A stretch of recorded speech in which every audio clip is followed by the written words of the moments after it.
Simple Speed Secrets. Simple sprint training secrets to increase running speed and transform your body. Narrated by John Hawkes. Introduction. Hello and welcome to our short beginner's guide on increasing your running speed and also transforming your body with sprint training. Sprinting is an excellent form of exercise. Whether you are actively training for competitions, playing competitive or social sports, or simply using it as a part of your cardiovascular routine. To begin this guide, we're going to spend a few moments discussing what sprinting is and isn't, and also take a look at the history of sprinting. What is sprinting? Sprinting is defined as a competitive running event that is 400 meters or less. Most sprinting events are 100, 200, or 400 meters. Most of them last less than 60 seconds because sprinters are running as fast as they can during the entire length of the race.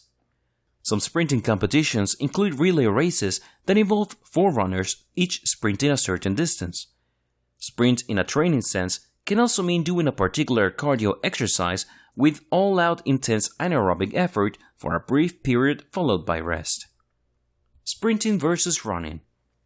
Although sprinting and running use the same muscle groups and are essentially the same thing, there are some key differences.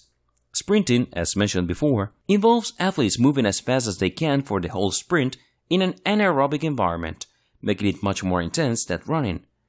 From a metabolic standpoint, that means you are using glycogen rather than oxygen for your muscles, which wears you out a lot faster than a well-paced run.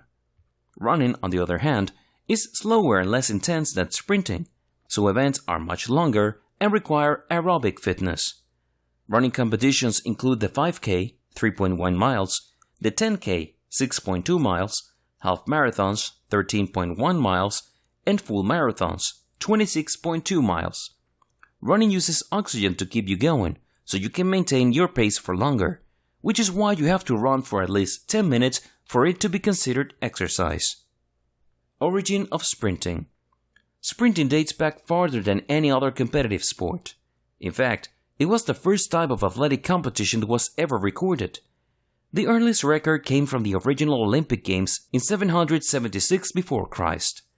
Some experts believe that sprinting may have been the only competition at the very first Olympics.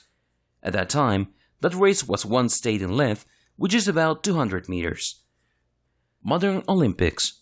When the modern Olympics were created in 1896, they included 2 sprinting events, 1,000 meters and 400 meters.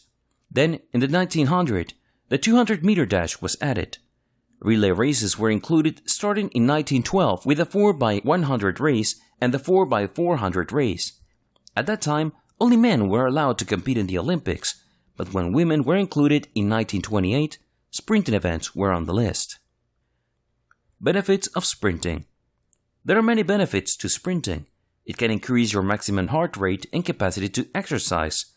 Sprinting also burns a large amounts of calories in a short amount of time and can boost your metabolism, making it a great way to lose weight and transform your body composition without needing to spend hours on a treadmill. Some people use sprinting as a part of a weight training program because it uses a big group of muscles all at once and helps to strengthen them. Well, that's a brief intro into sprinting training and what we'll be covering in this guide. In the following chapters, we're going to focus in on the different aspects of sprinting and help you develop a plan to get the most out of every sprint session. Are you ready to begin? Let's dive in.